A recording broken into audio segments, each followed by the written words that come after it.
4 conseils pour bien facturer un client quand on est vidéaste. Salut à toutes et à tous, c'est Louis de Grain, je suis très content de vous retrouver dans cette nouvelle vidéo.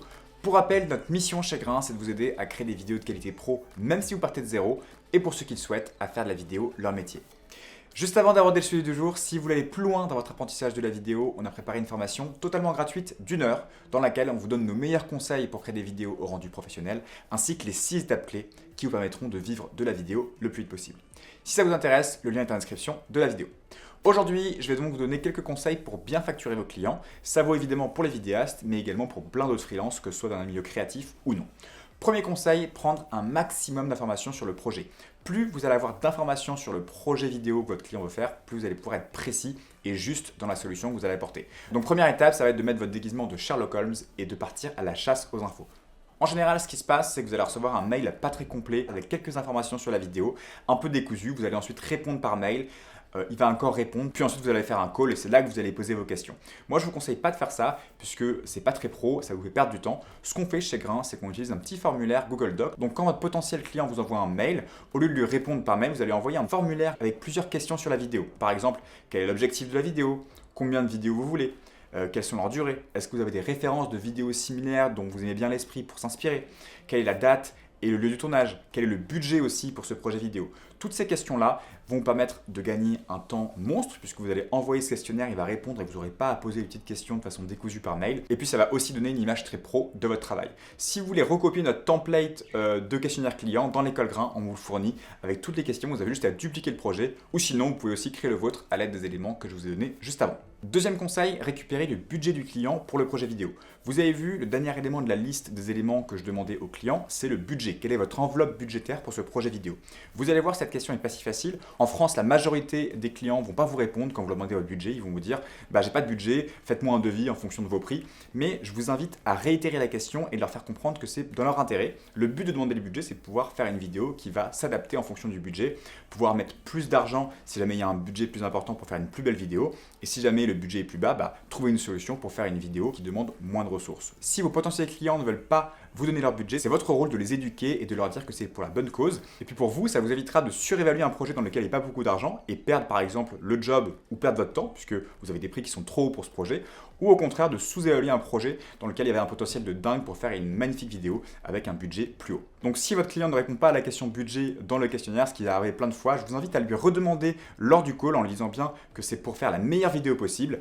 Et puis s'il refuse tout de même de vous donner son budget, je vous invite à facturer en fonction de votre prix de référence. J'en parle dans une vidéo que j'ai fait avec Antoine Farr qui s'appelle Fixer ses prix, qui s'affiche juste ici.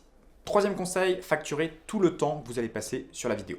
Ça y est, vous avez récupéré plein d'éléments de votre client, dont son budget, vous avez fait un call avec lui, vous lui avez proposé votre idée de vidéo, il est d'accord, maintenant il va falloir créer un devis. Et attention, il y a une erreur dans laquelle plein de freelances débutants tombent, c'est de facturer que quelques éléments et pas tous les éléments qui incombent au devis. Je m'explique, quand vous tournez une vidéo, il y a évidemment le tournage et le montage, et souvent les débutants s'arrêtent là. Mais en réalité, il y a aussi beaucoup d'autres choses qu'il y a autour de la vidéo. Il y a par exemple une mention que j'appelle accompagnement projet qui représente tout le temps que vous allez passer en réunion avec le client, les temps de réflexion, les temps au téléphone. Il faut aussi le mettre dans le devis et également plein d'autres éléments comme par exemple les sous-titres. Si le client vous demande des sous-titres, il faut les rajouter au devis. Le transport aussi, s'il y a un taxi à prendre pour aller sur le tournage, il faut le rajouter. Le matériel, vous avez acheté du matériel, vous pouvez l'amortir et le mettre en location dans votre devis.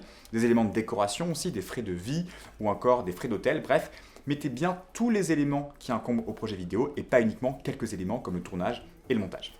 Et enfin, quatrième et dernier conseil, ne pas oublier de marger sur tous les achats autour de la vidéo. Si vous faites une vidéo tout seul, vous allez marger à 100%. Ça veut dire que vous allez faire une journée de tournage, une journée de montage. Vous allez par exemple la vendre à 500 € la journée de montage. Et comme c'est vous qui le faites, vous allez récupérer 500 €. Vous margez donc à 100%. Par contre, quand vous faites des achats, exemple, vous achetez un billet de train, vous achetez de la décoration, vous achetez par exemple un monteur, en tout cas vous sous-traitez à un monteur le montage de la vidéo, il faut marger sur ces achats. Ça veut dire que si vous achetez un billet de train 100 €, vous allez devoir le revendre à votre client un peu plus cher. En général, on utilise une marge de 30%. Donc vous allez l'acheter 100 € le billet de train, vous allez le revendre 130 € pour pouvoir faire une marge et dégager un bénéfice sur cet achat. Ou encore un freelance, imaginons qu'un freelance vous facture 500 € pour le montage, vous allez facturer à votre client 650 €, vous allez marger. Et c'est tout à fait normal de marger sur vos achats puisque vous avez passé du temps à chercher votre billet de train et à l'acheter. Vous avez passé du temps aussi à créer un réseau pour trouver ce freelance. Et puis la marge, c'est ce qui permet à toute entreprise de gagner de l'argent et d'être rentable. Donc, Si vous êtes tout seul, vous margez à 100%, mais si vous achetez des choses, que ce soit du transport, de la décoration, un hôtel ou même un prestataire externe, il faut marger sur ces achats et un bon point de départ et 30% de marge.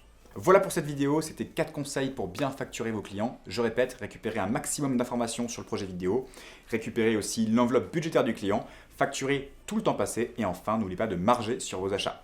Si cette vidéo vous a plu et vous voulez plus d'infos pour vivre de la vidéo, on a une section business complète dans l'école Grain où on aborde tous les sujets qui vous permettront de créer et de développer votre activité sereinement. Et pour ce qui est de la facturation, vous avez notre questionnaire de besoins à recopier. On a aussi notre calculateur de devis dans Google Sheet pour piloter votre projet et avoir une visibilité notamment sur la marge. On vous explique aussi comment créer un devis de A à Z dans notre logiciel de comptabilité. On vous parle d'acompte, de droits, de conditions générales de vente. Bref, on répond à toutes les questions que vous pouvez avoir quand vous lancez un business vidéo. Si vous êtes intéressé par l'école Grain, c'est le moment de passer à l'action puisque la semaine prochaine, c'est le Black Friday et à cette occasion, on va tout simplement vous proposer le meilleur tarif, le plus intéressant pour rejoindre l'école. Tout se passe par mail, donc si vous voulez accéder à ce tarif spécial, laissez bien votre email sur la page qui est en description de la vidéo ou tout simplement en regardant la formation gratuite dont j'ai parlé au début. Sur ce, je vous dis à très vite dans une nouvelle vidéo.